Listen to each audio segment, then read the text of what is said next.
नमस्कार सभी साथियों को राम क्लासेज की चैनल की ओर से। और राम क्लासेज चैनल पर आप सभी का हार्दिक स्वागत है। तो जैसा कि आप जानते हैं, हमारा जो लगातार सेशन चल रहा था वो हिंदी में पर्यायवाची शब्दों का प्रैक्टिस सेट, अनेक शब्दों के लिए एक शब्द, इस प्रकार के हमने कम से कम 10-20 प्रैक्टिस सेट करा चुके हैं। तो उन्हीं को ध्यान में रखते हुए हम जो प्रैक्टिस सेट लेके आए हैं वो आज मुहावरों नहीं, विलोम शब्दों का प्रैक्टिस सेट है। और आज 5 सितंबर 2023 है और इसी दिन एक शिक्षक दिवस मनाया जाता है, अर्थात गुरुओं के लिए सम्मान के लिए, गुरुओं के आदर के लिए एक दिवस मनाया जाता है जो निर्धारित किया गया है कि गुरुओं के लिए दिवस, क्योंकि गुरु ही एक वो माध्यम है जो एक अनसमझ अनशिक्षित बालक को आगे ले जाता है और साक्षात परमात्मा के दर्शन करा सकता है। तो एक गुरु ही ऐसा आदमी है, क्योंकि गुरु के बिना ज्ञान नहीं और ज्ञान के बिना कोई विद्वान नहीं हो सकता। कि गुरु के बिना ना तो कोई ज्ञान है और ज्ञान के बिना कोई विद्वान नहीं हो सकता। इसलिए अपने जीवन में ऐसे जो गुरुजन हैं जिन्होंने आज मुझे इस मुकाम तक पहुंचाया है, उन सभी गुरुजनों को मैं तहे दिल से नमस्कार करता हूं।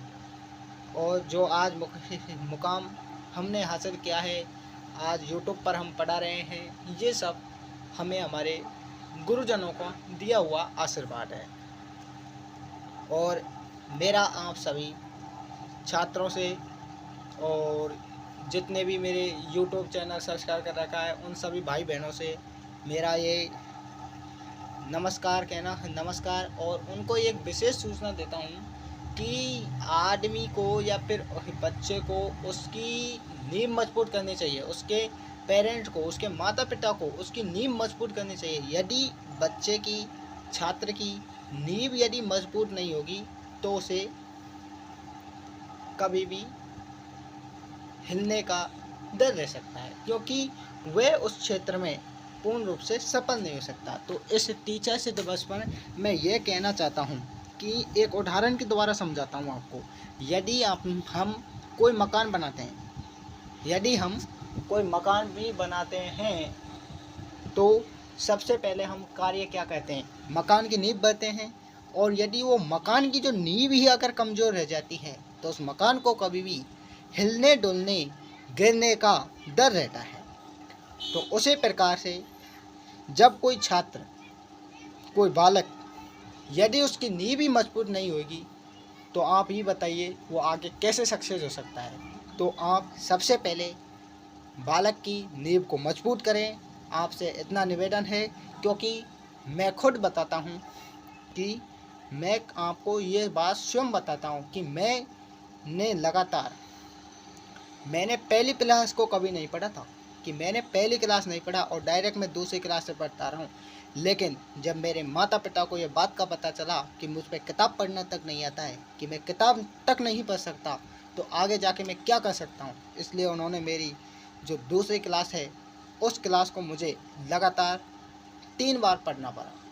और अब जानते हैं कि अगर कंपटीशन में 6 महीने का भी अंतर आ जाता है तो आदमी कितना पैसा जाता है। तो वो दिन याद है अब भी मुझे कि मैंने दूसरी क्लास को लगातार 3 बार पढ़ा था, और यदि मैं पहली क्लास पढ़ लेता तो मुझे वो दूसरी क्लास को 3 बार पढ़ने की कोई आवश्यकता नहीं थी।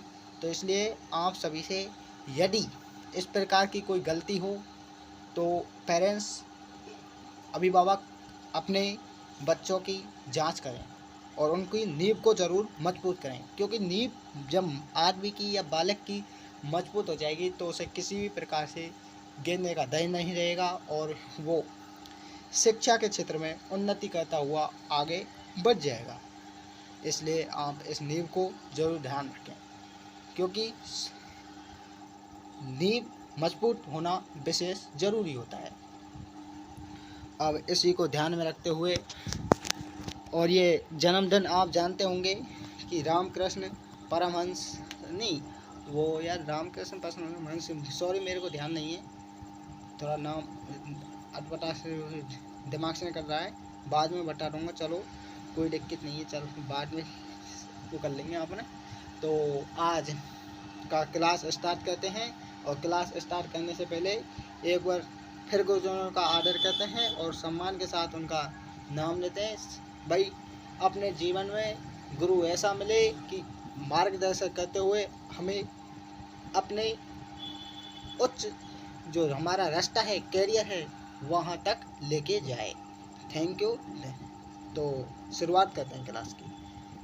तो आज हमारी जो क्लास है विलोम शब्दों को लेके प्रैक्टिस सेट है विलोम शब्दों का।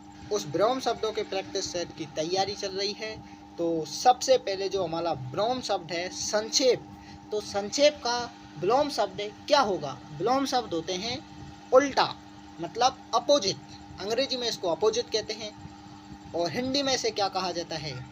इसे कहते हैं उल्टा, मतलब विपरीत, और इसे एंटोनिम्स भी कहते हैं अंग्रेजी में।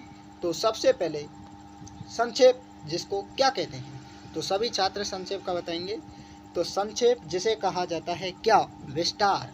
संक्षेप का अर्थ क्या होता है? विस्तार। संक्षेप का उल्टा क्या है? विस्तार।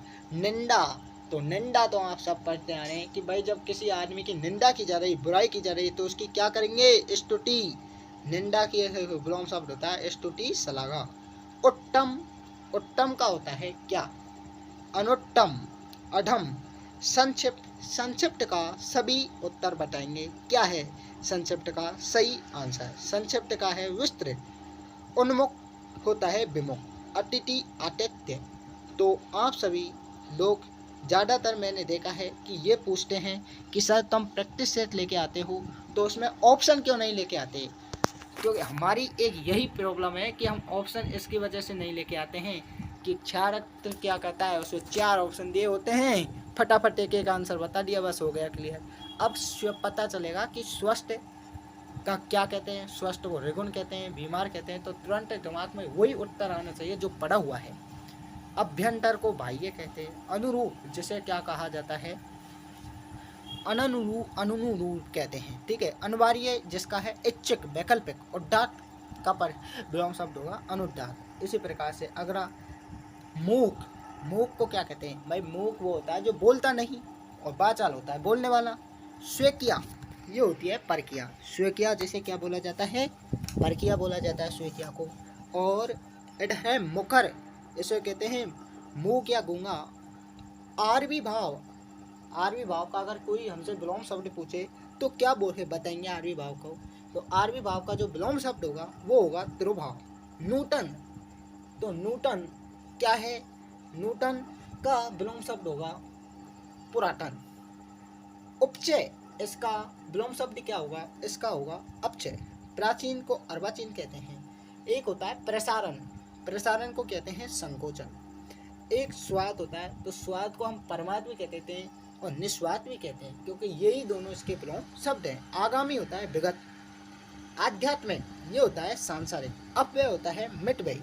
तो आप सभी के लिए मज़ेदार विलोम शब्द हैं, तो कृपया करके आप सभी जो जितने भी छात्र हैं तो उनसे, मित्रों से, साथियों से इतना ज़रूर निवेदन है कि वो क्लास को पूरा देखें, शेयर करें तथा चैनल को सब्सक्राइब जरूर करें, क्योंकि यहाँ से उन्हें एक प्रकार से बहुत मज़ेदार चीज़ मिलेगी जो आगे आने वाली परीक्षाओं में बेहद उपयोगी है।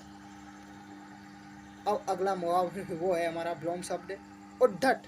उद्धट का क्या होगा? उद्धट का होगा विनित या अनुद्धट।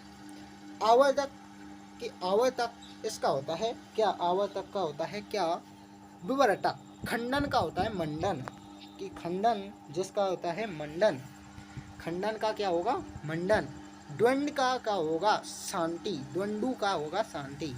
सत्याग्रह, सत्याग्रह का क्या होता है? दुराग्रह। सत्याग्रह जिसका क्या होगा? दुराग्रह। सज्जन का होता है दोजन, ये तो आप सभी जानते हैं और इसको तो लगातार तीसरी चौथी क्लास से पढ़ते आए हैं कि सज्जन क्या होता है? दोजन। संगठन, विघटन। संकल्प होता है विकल्प। तेजस्वी का पर्यायवाची है, नहीं, तेजस्वी का विलोम शब्द है निस्तेज। तेजस्वी जो शब्द है ये वेरी वेरी इंपॉर्टेंट शब्द है, इसलिए आप इसको ध्यान रखें क्योंकि तेजस्वी का ज़्यादातर पूछा जाता है। तो इसका है निस्तेज। जारज का होता है ओरस, ये थोड़ा मेरे समझ ये जारज है तो इसे औरज भी कह सकते हैं, लेकिन यहाँ औरज ही माना जाएगा उसको। संश्लेषण इसका हो जाएगा विश्लेषण।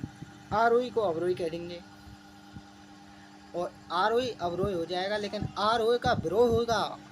उतला होता है क्या, गहरा। ओजस्वी क्या होता है, कांतिहीन। उत्तरीय होता है क्या, अधोवस्त्र। कृपण होता है कंजूस, कृपण कंजूस। यदि कृपण का विलोम शब्द पूछा जाए तो आप कंजूस ना करें, क्योंकि कृपण और कंजूस दोनों ही एक है। इनका उल्टा होता है दानी। कृतज्ञ को कहते हैं कृतघ्न। सदैव होता है क्या, दृढ़। शाश्वत होता है क्षणिक।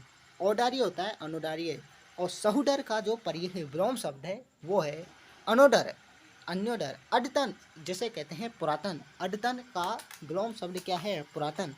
अधीन का क्या होता है, अधीन का होता है क्या, अधीन जो शब्द है इसका क्या विलोम होगा, इस अधीन शब्द का विलोम शब्द क्या होगा। तो अधीन का आप सब जानते हैं वो है स्वाधीन या स्वतंत्र। नस्वर का होता है चिरंतन, नस्वर का होता है चिरंतन। इसी प्रकार से हमारा अगला शब्द है अविलंब। अविलंब का सही अर्थ क्या होगा, इसका विलोम क्या होगा, अविलंब का होगा निराविलंब। अवरोध, तो अवरोध को कहेंगे क्या, अवरोध को, अवरोध एक प्रकार से अवरोध का जो इसका अर्थ होता है रुकावट, तो इसे कहते हैं अनवरोध। इधर अभिमुख, इसे कहते हैं प्रतिमुख, प्रतिमुख। अटल बिटल आत्मोन्मुखी, तो इसे क्या कहेंगे, परोन्मुखी। आत्मोन्मुखी परोन्मुखी, ये इसका सही आंसर है। आडंबर, आडंबर को कहते हैं क्या, आडंबर होता है सादगी। और ये आडंबर एक प्रकार से इसका मतलब होता है दिखावा, तो दिखावा क्या है, सादगी। आलसी, जो व्यक्ति आलसी है, आलस भरा इसमें, उसे कहते हैं कर्मठ। उद्धम, उद्धम का होगा क्या, आलस्य। पटित, ये होता है, पटित किसको कहा जाता है, गिरा हुआ। उट्ठी, इसका क्या होता है विलोम शब्द, उट्ठी। उडीची, दडीची, उडीची, इसे कहते हैं प्रतिची। ठीक है, तो इसी प्रकार से आज के हमारे जो मुहावरा है, नहीं वो सॉरी, मेरे को बार बार मुहावरा मुहावरा ध्यान रहता है। तो आज का जो हमारा विलोम शब्द है वो कंप्लीट होता है। और अब इसी के साथ हम विदा लेते हैं और मिलेंगे आपसे कल एक नई क्लास के साथ। और आज जो हम प्रैक्टिस सेट लेके आए हैं, एकदम मज़ेदार प्रैक्टिस सेट है, आप उसको पढ़ें तथा राम क्लासेस टेलीग्राम चैनल को ज्वाइन करें। वहाँ पर हम इसकी पीडीएफ उपलब्ध करा देंगे। और यदि आपको हिंदी ग्रामर और इंग्लिश ग्रामर में किसी प्रकार की कोई प्रॉब्लम हो तो कृपया हमें शेयर ज़रूर करें, टेलीग्राम चैनल पर कर दें, और तो हमें उसमें पता चल जाएगा कि आपको कोई परेशानी हो तो हम उसका सॉल्यूशन देंगे आपको।